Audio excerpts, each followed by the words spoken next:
अस्सलामुअलैकुम। In the last class हमने throughput accounting का पार्ट 1 डिस्कस किया था, जिसमें हमने लिमिटिंग फैक्टर्स वगैरह सारी चीज़ें डिस्कस कर ली थी। Now we are moving on to the more details of throughput accounting, जिसके अंदर हम सबसे पहले कुछ अजम्पशंस पढ़ लेंगे थ्रूपुट अकाउंटिंग की, बिकॉज इन अजम्पशंस की बेसिस के ऊपर हम अपने थ्रूपुट अकाउंटिंग को फॉरवर्ड लेके चलते हैं। सबसे पहली अजम्पशन ये होती है थ्रूपुट अकाउंटिंग में कि हम शॉर्ट रन कंसिडर कर रहे होते हैं बिजनेस की, जिसके अंदर direct material is the only variable cost और बाकी रिमेनिंग तमाम cost are fix cost, all the conversion cost are fix cost. सबसे पहली अजम्पशन तो ये हो गई। सेकेंड अजम्पशन ये होती है कि हम आइडियल इन्वेंट्री वो ज़ीरो कंसिडर करते हैं, that is we are using just in time inventory levels. और वर्क इन प्रोग्रेस जितना भी होगा हम उसको खाली डायरेक्ट मटेरियल की कॉस्ट के ऊपर रिकॉर्ड करते हैं। एंड लास्टली प्रॉफिटेबिलिटी असेसमेंट होती है।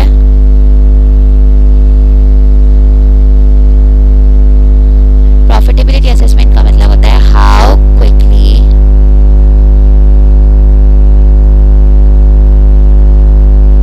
सेल्स आर मेड, यानी कि how quickly goods are produced to satisfy the consumers. So these are all the assumptions that we are going to use in our throughput accounting in further when we are going to study. अच्छा, अब एक चीज़ होती है जो हमने last class में भी discuss की थी कि अगर हमारा थ्रूपुट निकल आता है, that is sales minus direct material, उसको अगर हम डिवाइड करते हैं bottleneck, use of bottleneck resource,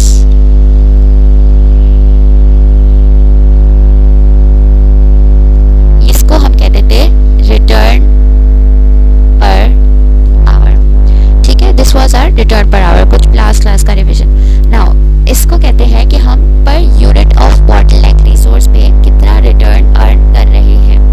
ठीक है, इसी रिटर्न को हम इस रिटर्न को यूज करते हुए हम थ्रूपुट अकाउंटिंग रेशियो यूज करते हैं, दैट इज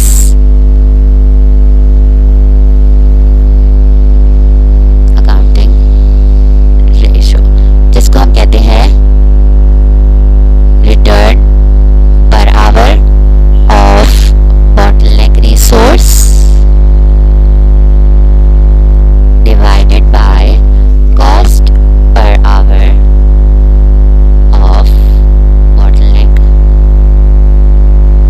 रिसोर्स। ठीक हो गया? अच्छा, ये TPAR होता है throughput accounting ratio.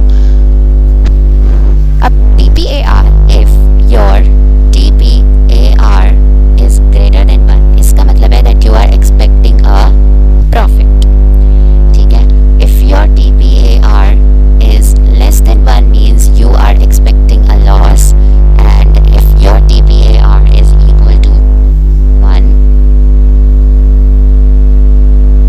then you are expecting break even, means no profit no loss। ठीक है, so this ratio is very helpful over assessment of profitability, और हमारा गोल ये होता है कि हम TPAR को मैक्सिमाइज करें, इंक्रीज करते जाएं जितना हमसे हो सके।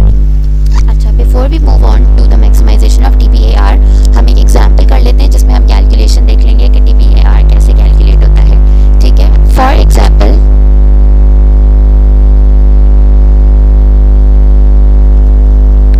हमारी selling price is $180 per unit.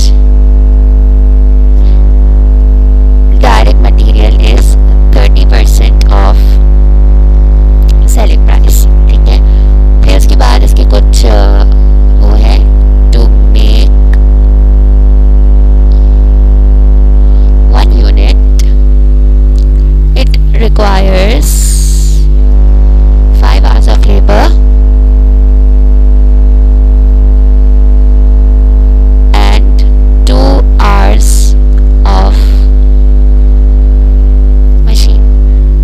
फिर दूसरी चीज हमने ये आइडेंटिफाई कर ली, ये ऑलरेडी गिवन है क्वेश्चन में, कि labour is the bottleneck resource, यानी कि labour hours are the bottleneck resource. And lastly total conversion cost हमारे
रिटर्न पर आवर कैसे कैलकुलेट होगा, सबसे पहले हम सेलिंग प्राइस लिखेंगे, दैट वाज 180, उसमें से हम डायरेक्ट मटेरियल सब्ट्रैक्ट कर देंगे, that was 30% of selling price, simply इसका आंसर आ रहा था 54, एंड देन हमारे पास थ्रूपुट बचता है ऑफ 126, ठीक है, this is our throughput. Now हमें रिटर्न पर आवर निकालना था, थ्रूपुट नहीं निकालना था। रिटर्न पर आवर के लिए हम क्या करते थे, थ्रूपुट को डिवाइड करते थे बाय बॉटलनेक। बॉटलनेक रिसोर्स थी हमारी लेबर आवर्स, और एज पर द क्वेश्चन हमारे लेबर आवर्स पर यूनिट थे 5, तो 126 डिवाइडेड बाय 5 आपका रिटर्न पर आवर आ रहा है $25.2 पर आवर, ठीक है। This is not the TPAR, this is the return per hour, ठीक है। Now let's move on to the second part, जिसमें हमें कॉस्ट पर आवर निकालनी थी। कॉस्ट पर आवर के लिए भी मैंने आपको बताया था कि कॉस्ट पर आवर हम बॉटलनेक रिसोर्स से निकालते हैं। So our total cost was 123,200, bottleneck resource के आवर्स कितने थे टोटल 5600, क्योंकि देखो ये टोटल पे गिवन थी ना कॉस्ट, इसलिए हम इसको टोटल लेबर आवर से ही डिवाइड करेंगे। यहाँ पर देखो थ्रूपुट पर यूनिट था, इसलिए हमने पर यूनिट लेबर आवर से डिवाइड किया था 5 से। So we will get cost per hour as $22 per hour. Lastly हमारा क्वेश्चन है, we have to calculate TPAR।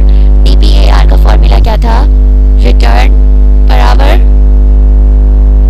Upon cost per hour, that is 25.2 upon 22, which gives us a TPAR of 1.15. This shows that we are expecting a profit as our TPAR is greater than 1.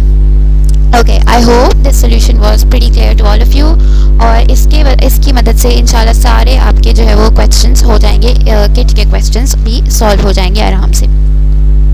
Okay, let's move on to finding the bottleneck resource। ये चीज़ हमने last class में भी की थी, but एक दफ़ा हम दोबारा से रिवाइज कर लेते हैं।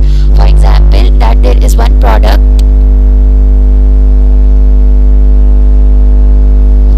that product is going to move from assembly department,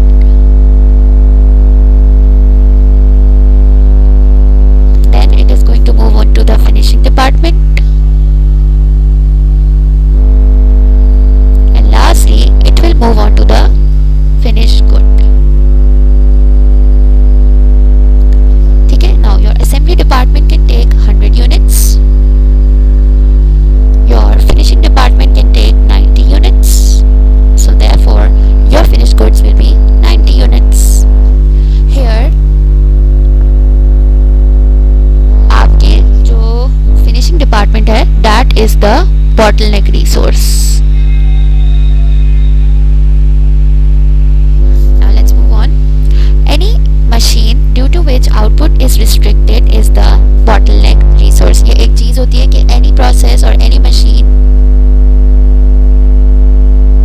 due to which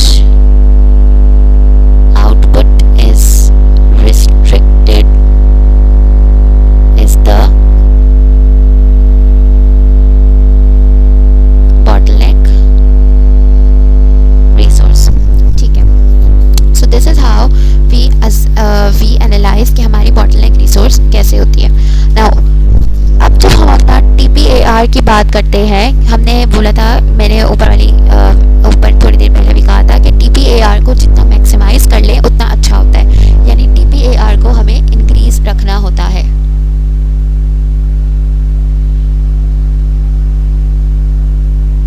अब TPAR जो है वो एक फ्रैक्शन है, ठीक है।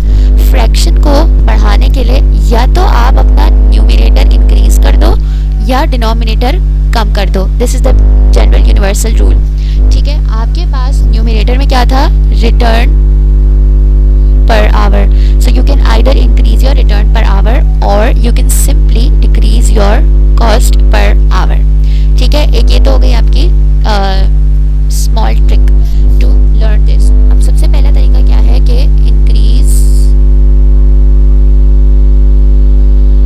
Return per hour. Return per hour कैसे इंक्रीज करेंगे, you can either increase your selling price, okay please don't confuse it with target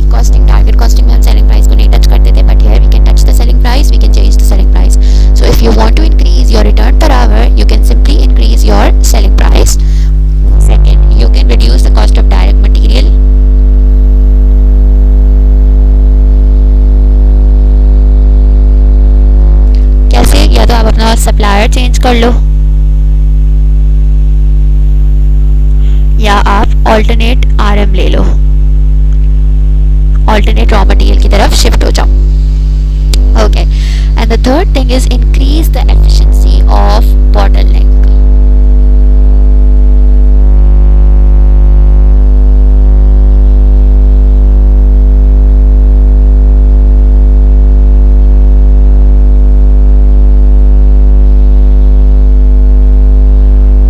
ये जो हमने पहले भी पढ़ा था कि आप अपनी बॉटलनेक रिसोर्स की एफिशिएंसी को इंक्रीज कर देते हो, रिड्यूस टाइम पर यूनिट कर दो, जैसे labour hours per unit reduce कर दो, लेबर को ट्रेन करने के बाद उनकी प्रोडक्टिविटी बढ़ जाती है, तो ये क्या होगा कि आपकी बॉटलनेक जो बाइंडिंग कंस्ट्रेंट है वो रिड्यूस हो जाएगा, या वो नॉर्मल उसके ऊपर नॉर्मल अपनी बेस के ऊपर आ जाएगा.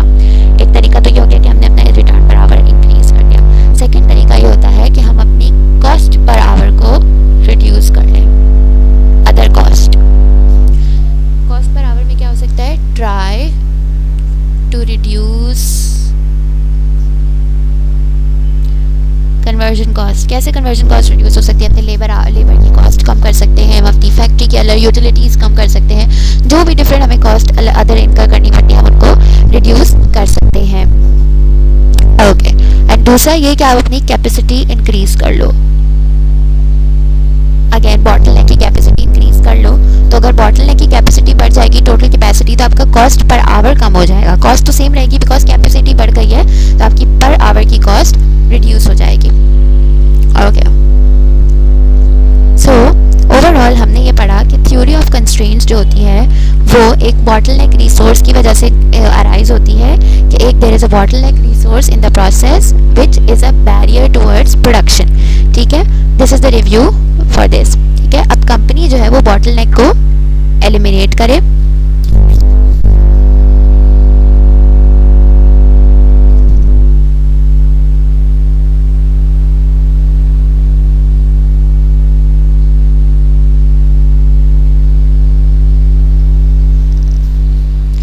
There is a bottleneck resource in the processes which is a barrier towards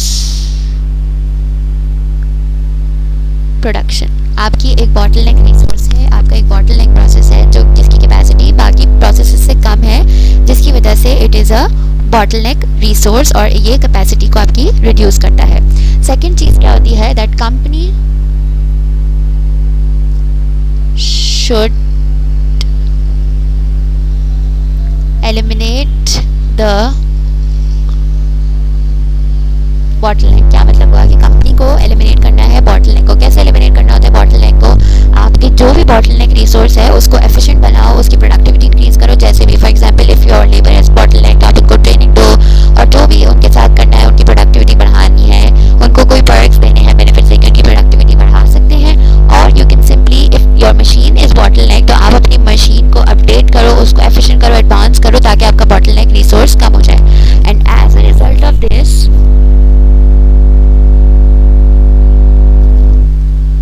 other process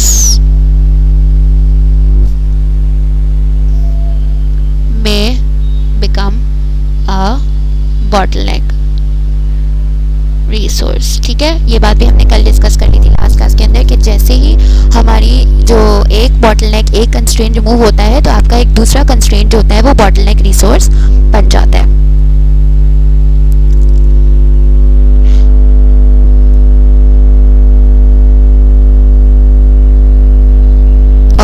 एक चीज़ हमें डिस्क्लेमर में बिल्कुल एंड की चीज़ है, बिल्कुल लास्ट बिल्कुल बात है जो कि टीपी इससे रिलेटेड बतानी है मैंने, थ्रूपुट अकाउंटिंग से रिलेटेड. ठीक है, हमने ये पढ़ा कि throughput accounting assesses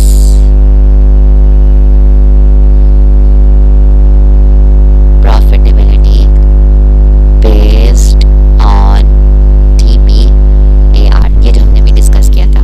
so basically this is not decision making technique, वो तो मार्जिनल कॉस्टिंग होती थी, ये डिसीजन मेकिंग टेक्निक नहीं है, ये सिर्फ प्रॉफिटेबिलिटी असेस करती है. एंड दूसरी चीज, it is simply a performance assessment